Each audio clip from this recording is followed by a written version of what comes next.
Hai, Assalamualaikum warahmatullahi wabarakatuh. Salam Om Swastiastu, Namo Buddhaya, salam kebajikan. Perkenalkan, nama saya Irma Aning Meliana, NIM 1705520276 dari Program Studi S1 Akuntansi Universitas Tikubang Unisbank Semarang. Nah, di video kali ini saya akan mempresentasikan materi dengan tema peran auditor internal dalam pencegahan dan pendeteksian kecurangan, mata kuliah audit investigatif, dengan dosen pengampu Bapak Arif Himawan Dwi Nugroho, SEAK MNCA CPA. Adapun tujuan video kali ini saya buat adalah untuk memenuhi tugas ujian tengah semester. Oke teman-teman, seperti yang sudah saya sampaikan di awal, kita akan membahas materi tentang peran auditor internal dalam pencegahan dan pendeteksian kecurangan. Nah, kita next lanjut. Materi yang akan kita bahas di sini, yang pertama ada fenomena kecurangan, yang kedua diamond teori, yang ketiga komponen pengendalian internal, yang keempat peran auditor internal dalam pencegahan dan pendeteksian kecurangan, dan yang kelima adalah kompetensi internal auditor. Nah, kita langsung aja masuk ke materi yang pertama, yaitu tentang fenomena kecurangan. Nah, sebelum masuk ke fenomena kecurangan, saya akan menjelaskan tentang fraud itu apa atau kecurangan itu apa. Nah, fraud di sini bisa kita lihat yaitu merupakan salah satu tindakan curang yang dilakukan sedemikian rupa sehingga menguntungkan diri sendiri atau kelompok atau merugikan pihak lain. Nah, seperti perorangan, perusahaan, atau institusi. Nah, jadi fraud ini adalah kegiatan atau tindakan yang dilakukan dengan sengaja, seperti itu. Terus kali ini yaitu tentang markup atau penggelembungan. Nah, ini salah satu bentuk kecurangan. Nah, markup ini penggelembungan dana pengadaan lahan pasar Jambu 2. Nah, ini dilakukan oleh pejabat pemerintah Kota Bogor, Jawa Barat. Nah, terjadi pada tahun 2014 sampai 2017. Jadi di tahun 2014 sampai 2017 itu ada sebanyak 7 kasus yang sama, yaitu markup atau penggelembungan dana gitu, dengan pemerintahan yang sama, yaitu tetap di Kota Bogor. Nah, pada awal intinya adalah mulai dari pembebasan lahan untuk program penataan pedagang kaki lima dan kasus lainnya seperti korupsi pembangunan talut. Nah, dan korupsi pembangunan talut ini merugikan negara sebesar 2,4 miliar. Nah, penyebabnya adalah pekerjaan yang tidak sesuai dengan spesifikasi. Nah, di pemerintahan Kota Bogor, Jawa Barat ini memiliki banyak kasus permasalahan kecurangan karena memang di pemerintahan Kota Bogor ini memiliki konsentrasi kegiatan perekonomian yang tinggi pada sektor barang dan jasa. Lanjut ke materi yang kedua, yaitu tentang diamond teori yang dikemukakan oleh Wolfson dan Hermansen tahun 2004. Nah, teori ini adalah penyempurnaan teori sebelumnya, yaitu triangle fraud yang dikemukakan oleh Crissy tahun 1950. Nah, di diamond teori ini menambahkan satu elemen kualitatif yang diyakini memiliki pengaruh yang signifikan fraud, yaitu capability atau kapabilitas atau kemampuan seseorang. Nah, sebelum ke capability, mari kita simak dulu apa itu opportunity, rationalization, dan pressure. Nah, yang pertama ada opportunity, kesempatan atau peluang yang memungkinkan fraud terjadi. Dengan adanya kesempatan atau peluang, seseorang bisa melakukan suatu kecurangan. Ini disebabkan oleh banyak faktor, itu tidak ada pengawasan, yang kedua ada penyalahgunaan wewenang, yang ketiga ada aturan organisasi yang lemah. Jadi memang banyak yang memanfaatkan keadaan seperti itu untuk melakukan kecurangan. Nah, yang kedua rationalization atau rasionalisasi atau pembenaran menjadi elemen paling penting dalam terjadinya fraud. Mengapa paling penting? Karena suatu tindakan yang akan dilakukan oleh pelaku kecurangan bahwa dirinya tidak melakukan suatu kecurangan, yaitu dengan menutupi kesalahannya. Kecurangan ini berusaha untuk melegitimasi perbuatannya dengan berupaya untuk mencari alasan. Nah, itu tadi untuk menutupi semua kesalahan yang diperbuatnya. Yang ketiga adalah pressure. Atau dorongan yang menyebabkan seseorang melakukan fraud. Nah, ini karena adanya tekanan baik dari faktor internal maupun faktor eksternal. Nah, biasanya dorongan atau tekanan situasional tersebut timbul karena adanya seperti masalah keuangan, tetapi juga bisa dari gejala-gejala yang lainnya. Nah, ada seperti ketidakpuasan karena kompensasi yang memadai atas pekerjaannya. Nah, itu jadi seseorang akan melakukan fraud jika memang adanya kebutuhan-kebutuhan yang mereka harus penuhi. Yang keempat ada elemen capability atau kapabilitas atau kemampuan seseorang dalam memanfaatkan keadaan yang melingkupi. Nah, hal ini tidak akan mungkin terjadi tidak ada orang tertentu dengan kapabilitas khusus yang ada dalam perusahaan. Nah, itu dia diamond teori. Oke teman-teman, masih dalam topik diamond teori, Wolfe dan Hermansen tahun 2004 juga menjelaskan tentang sifat-sifat terkait elemen kemampuan atau capability yang sangat penting dalam pribadi perilaku kecurangan, yaitu yang pertama adalah positioning. Nah, ini posisi seorang atau fungsi dalam organisasi dapat memberikan kemampuan untuk membuat dan memanfaatkan kesempatan untuk jadi seseorang dalam posisi otoritas memiliki pengaruh lebih besar atas situasi tertentu atau lingkungan. Nah, yang kedua ada intelijensi atau pelaku kecurangan memiliki pemahaman yang cukup dan mengeksploitasi kelemahan pengendalian internal. Nah, dan ini tuh untuk menggunakan posisi, fungsi, atau akses wewenang untuk keuntungan terbesar. Jadi fungsinya intelijen seperti itu. Yang ketiga ada confidence atau ego. Nah, ini sifat individu memiliki ego yang kuat dan keyakinan yang besar dia tidak akan terdeteksi.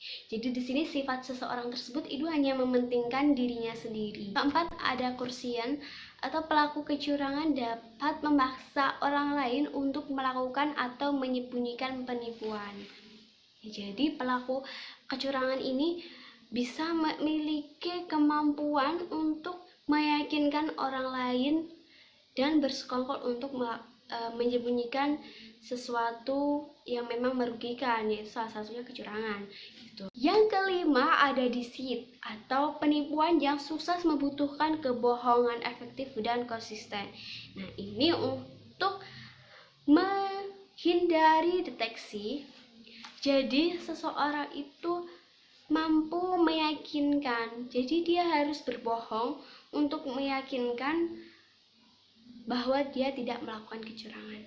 Nah, ini salah satu sifat yang dimiliki oleh pelaku kecurangan. Nah, yang keenam ada stres, yaitu sifat individu harus mampu mengendalikan stres karena melakukan tindakan kecurangan dan menjaganya agar tetap tersembunyi. Nah, ini sangat bisa menyebabkan atau menimbulkan stres pada pelaku kecurangan. Nah, jadi pelaku kecurangan itu juga memiliki tekanan diri sendiri. Kecurangan tidak bisa menahan lamanya kebohongan tersebut. Nah, dia akan menimbulkan stres pada dirinya. Seperti itu. Lanjut materi yang ketiga, yaitu komponen pengendalian internal. Nah, komponen pengendalian internal ini sangat menguntungkan bagi perusahaan karena dapat melindungi aset perusahaan dari pencurian. Selanjutnya ada penyalahgunaan, yang ketiga ada penipuan dan lain sebagainya. Jadi ada 5 komponen pengendalian internal tersebut. Yang pertama ada control environment atau lingkungan pengendalian. Ini mari kita bisa lihat bersama-sama. Nah, lingkungan pengendalian memberikan nada pada suatu organisasi, mempengaruhi kesadaran pengendalian dari para anggotanya. Nah, lingkungan pengendalian ini merupakan dasar bagi komponen pengendalian internal lainnya, memberikan disiplin dan struktur. Faktor pengendalian internal dalam perusahaan salah satunya ada integritas, yang kedua ada nilai etika dan kemampuan orang-orang dalam entitas, dan yang ketiga ada filosofi manajemen dan gaya operasi. Nah, lanjut yang kedua ada risk assessment atau penilaian resiko. Nah, ini proses mengidentifikasi dan menganalisis resiko-resiko yang relevan dalam pencapaian tujuan, membentuk suatu basis untuk menentukan bagaimana risiko dapat diatur. Karena kondisi ekonomi atau industri, regulasi, dan operasi selalu berubah, maka diperlukan mekanisme untuk mengidentifikasi dan menghadapi resiko-resiko spesial terkait perubahan tersebut. Yang ketiga ada control activities atau aktivitas pengendalian, yaitu kebijakan prosedur membantu meyakinkan manajemen bahwa arahannya telah kontrol aktivitas ini membantu meyakinkan bahwa tindakan yang diperlukan telah diambil dalam menghadapi risiko sehingga tujuan entitas dapat tercapai. Contoh kontrol aktivitas termasuk dalam berbagai kegiatan yang berbeda-beda, seperti penyetujuan, otorisasi, verifikasi, rekonsiliasi, dan sebagainya. Selanjutnya ada information dan communication atau informasi dan komunikasi. Nah, informasi yang bersangkutan harus diidentifikasi, tergambar dan terkomunikasi dalam sebuah form dan tim frame yang memungkinkan orang-orang menjalankan tanggung jawabnya. Nah, sistem informasi menghasilkan laporan yang berisi informasi operasional, finansial, dan terpenuhinya keperluan sistem, yang membuatnya mungkin untuk menjalankan dan mengendalikan bisnis. Nah, jadi informasi dan komunikasi ini tidak hanya eksternal. Selanjutnya ada monitoring atau pemantauan. Nah, sistem pengendalian internal perlu diawasi sebuah proses untuk menentukan kualitas performa sistem dari waktu ke waktu. Nah, proses ini terselesaikan melalui kegiatan pengawasan yang berkesinambungan, evaluasi yang terpisah, atau kombinasi dari keduanya. Nah, jadi perlu adanya monitoring atau pemantauan ini untuk mengontrol segala aktivitas dan agar tidak terjadi sesuatu yang tidak diinginkan. Jadi seluruh aktivitas yang di dalam perusahaan memang harus terus dimonitor atau dipantau agar tidak terjadi penyelewengan. Nah, berikut ada kelebihan dan kekurangan internal menurut COSO. Itu untuk kelebihannya, yang pertama ada pengendalian internal dapat membantu suatu entitas mencapai kinerja dan profitabilitas target dan mencegah hilangnya sumber daya. Nah, yang kedua, dapat membantu memastikan pelaporan keuangan yang dapat diandalkan. Yang ketiga, dapat membantu memastikan bahwa perusahaan sesuai dengan peraturan perundang-undang. Nah, yang keempat, menghindari kerusakan reputasi dan lainnya. Untuk kekurangannya, pengendalian internal dapat memastikan keberhasilan entitas, yaitu ia akan memastikan tercapainya dasar tujuan bisnis atau setidaknya menjamin kelangsungan hidup. Pengendalian yang efektif hanya dapat membantu entitas mencapai tujuan tersebut. Nah, hal ini memberikan manajemen informasi tentang kemajuan entitas atau kurang dari itu terhadap prestasi mereka. Nah, tapi pengendalian intern tidak dapat mengubah manajer inherent buruk menjadi baik. Seperti itu. Masuki materi yang keempat, yaitu tentang peran internal auditor dalam mencegah dan mendeteksi kecurangan. Nah, sebelumnya kita pahami dulu audit internal itu seperti apa. Nah, di sini menurut Institute of Internal Auditor atau IIA, dalam Sawyer mendefinisikan audit internal sebagai fungsi penilaian independen yang ada dalam organisasi, aktivitas organisasi.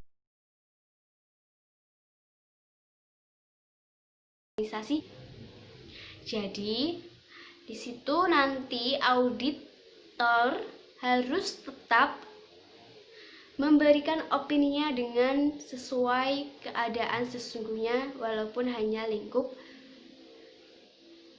internal saja. Nah, auditor internal ini merupakan kegiatan asuransi dan konsultasi yang independen dan objektif yang dirancang untuk memberikan nilai tambah dan meningkatkan kegiatan operasi organisasi. Kemudian ada pencegahan kecurangan. Mencegah kecurangan merupakan segala upaya untuk menangkal pelaku potensial, mempersempit ruang gerak, dan mengidentifikasi kegiatan yang beresiko tinggi terjadinya kecurangan. Nah, ini menurut Carvono tahun 2013. Selanjutnya ada pendeteksian kecurangan. Nah, cara-cara mencegah kecurangan itu tadi, yang pertama bisa membangun struktur pengendalian internal yang baik, yang kedua mengefektifkan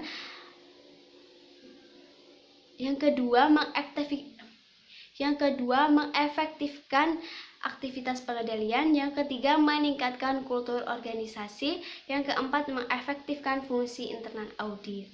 Nah, selanjutnya kita bahas tentang pendeteksian kecurangan. Nah, pendeteksian kecurangan ini merupakan suatu tindakan untuk mengetahui bahwa kecurangan terjadi, siapa pelaku, siapa korbannya, dan apa penyebabnya. Nah, deteksi kecurangan dilakukan untuk dapat melihat adanya kesalahan dan ketidakbenaran. Nah, deteksi kecurangan dilakukan untuk dapat melihat adanya kesalahan dan ketidakberesan. Ini menurut Carvono tahun 2013. Nah, pendeteksian kecurangan dapat dilakukan melalui yang pertama, identifikasi gejala dan pendeteksian kecurangan dapat dilakukan melalui yang pertama, identifikasi gejala dan identifikasi bendera merah atau red flags. Nah, yang kedua, pendeteksian kecurangan dengan critical point of auditing dan analisis kepekaan. Ya, selanjutnya, untuk mencapai tujuan perusahaan yang luas, auditor internal perlu melaksanakan kegiatan-kegiatan sebagai berikut menurut Akmal tahun 2006.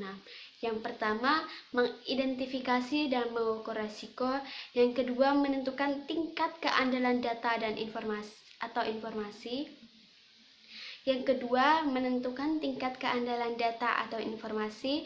Yang ketiga, memberikan jasa konsultasi. Yang keempat, mencegah dan mendeteksi kecurangan. Yang kelima, memastikan pertanggungjawaban dan perlindungan terhadap aktiva. Yang keenam, menilai ketepatan dan kecukupan pengendalian manajemen. Dalam mencegah dan mendeteksi kecurangan, auditor internal perlu melakukan pemeriksaan serta waspada tentang adanya kecurangan dalam proses kegiatan yang diperiksanya. Perbaikan sistem dan prosedur juga perlu diarahkan untuk mencegah terjadinya kecurangan. Nah, pencegahan kecurangan merupakan tanggung jawab fungsi audit internal sebuah perusahaan. Peran auditor internal dan pencegahan kecurangan. Nah, auditor internal merupakan pengawasan manajerial yang berfungsi mengukur dan mengevaluasi sistem pengendalian dengan tujuan membantu semua anggota manajemen dalam mengelola secara efektif pertanggungjawabannya dengan cara menyediakan analisis dan penilaian, rekomendasi dan komentar yang berhubungan dengan kegiatan operasional perusahaan. Nah, audit internal mengidentifikasi dan mengevaluasi resiko signifikan dan memberikan kontribusi terhadap peningkatan dan pengelolaan resiko dan sistem pengendalian internal. Nah, peran dari auditor ini menjadi semakin penting karena auditor internal bertanggung jawab untuk merencanakan dan melaksanakan aktivitas audit untuk mendapatkan keyakinan memadai bahwa laporan keuangan perusahaan bebas dari salah saji material, baik yang disebabkan oleh kekeliruan maupun kecurangan. Berikut ada peran auditor internal dan pendeteksian kecurangan. Nah, audit internal harus memiliki pengetahuan yang cukup untuk mengidentifikasi tanda-tanda kemungkinan terjadinya kecurangan serta waspada terhadap kasus-kasus yang memungkinkan terjadinya kecurangan dalam sebuah organisasi. Menurut penelitian Alieni tahun 2005 yang melakukan studi eksplorasi tanggung jawab auditor untuk mendeteksi kecurangan menunjukkan bahwa perusahaan yang memiliki auditor internal, kontrol yang sering, komite audit yang efektif lebih siap untuk menghadapi pencegahan dan deteksi penipuan. Oke teman-teman, memasuki poin terakhir mengenai kompetensi internal auditor. Nah, sebelumnya kompetensi auditor ini adalah kompetensi yang diperoleh melalui pendidikan dan pengalaman. Setiap anggota harus melakukan upaya untuk mencapai tingkatan kompetensi yang akan meyakinkan bahwa kualitas jasa yang diberikan memenuhi tingkatan profesionalisme tinggi seperti disyaratkan oleh prinsip etika. Nah, kompetensi auditor ini dikutip dari Mulyadi tahun 2009. Selanjutnya, kompetensi auditor internal yang tidak terpisahkan menurut Mulyadi tahun 2009 itu pendidikan dan pengalaman. Apa pendidikan? Karena memang kategori ini sangat diwajibkan bagi auditor. Nah, dengan adanya pendidikan ini, orang-orang atau seorang auditor dengan kualifikasi, dan karena memang pendidikan ini sangatlah wajib untuk posisi sebagai auditor, karena di pendidikan ini seseorang bisa dikualifikasikan dikualifikasikan di beberapa disiplin ilmu dengan dikualifikasikan di beberapa disiplin ilmu, karena hal ini dapat menjadi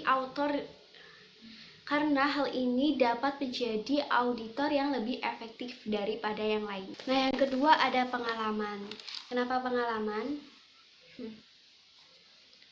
Yang kedua adalah pengalaman. Nah, pengalaman di sini bisa diartikan bahwa seorang auditor atau kompetensi auditor ini. Yang kedua adalah pengalaman. Nah, di sini pengalaman bisa diartikan dalam seorang auditor harus memiliki pengalaman dari pengalaman auditor sebelumnya. Nah, karena apa? Karena di pengalaman sebelumnya auditor sudah mengasah kemampuannya dan memiliki wawasan yang luas dan lebih memahami hal-hal yang akan diauditnya. Seperti itu. Oke teman-teman, selanjutnya ada 5 karakteristik yang membentuk kompetensi. Yaitu yang pertama ada pengetahuan. Pengetahuan di sini meliputi masalah teknis, administratif, proses kemanusiaan, dan sistem. Nah, yang kedua ada keterampilan. Nah, ini merujuk pada kemampuan seseorang untuk melakukan suatu kegiatan. Yang ketiga, konsep diri dan nilai-nilai. Nah, ini merujuk pada sikap, nilai-nilai dan citra diri seseorang, seperti kepercayaan seseorang bahwa dia bisa berhasil dalam suatu situasi. Nah, yang keempat ada karakteristik dan pribadi. Nah, ini merujuk pada karakteristik fisik dan konsistensi. Nah, ini merujuk pada karakteristik fisik dan konsistensi tanggapan terhadap situasi atau informasi, seperti pengendalian diri dan kemampuan untuk tetap tenang di bawah tekanan. Nah, yang kelima ada motif. Nah, yang kelima ada motif.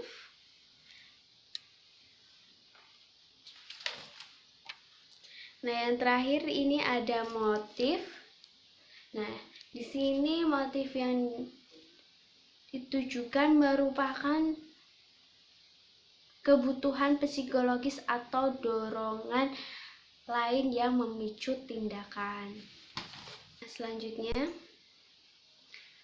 meningkatkan kompetensi profesional menurut Jafar dan Sumiati tahun 2008.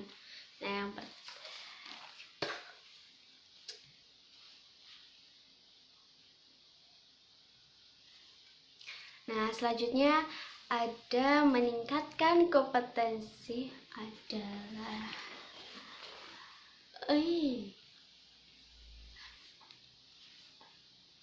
Nah, selanjutnya adalah meningkatkan kompetensi profesional menurut Jafar dan Sumiati tahun 2008. Yang pertama adalah pencapaian kompetensi profesional. Nah, pencapaian kompetensi profesional pada awalnya memerlukan standar pendidikan umum yang tinggi, diikuti oleh pendidikan khusus, pelatihan dan uji profesional dalam subjek-subjek yang relevan, dan pengalaman kerja. Hal ini harus menjadi pola pengetahuan yang normal untuk anggota. Yang kedua ada pemeliharaan kompetensi profesional. Nah, yang pertama ada kompetensi yang harus dipelihara dan dijaga melalui komitmen. Nah, hal ini bertujuan untuk belajar dan melakukan peningkatan profesional secara berkesinambungan selama kehidupan profesional anggota. Yang kedua, pemeliharaan kompetensi profesional memerlukan kesadaran. Nah, hal ini juga untuk terus mengikuti perkembangan profesi akuntansi, termasuk diantaranya pernyataan-pernyataan akuntansi, auditing, dan peraturan lainnya, baik nasional maupun internasional yang relevan. Yang ketiga, anggota harus menerapkan suatu program yang dirancang. Nah, ini untuk memastikan terdapatnya kendali mutu atas pelaksanaan jasa profesional yang konsisten dengan standar nasional dan internasional. Oke, next.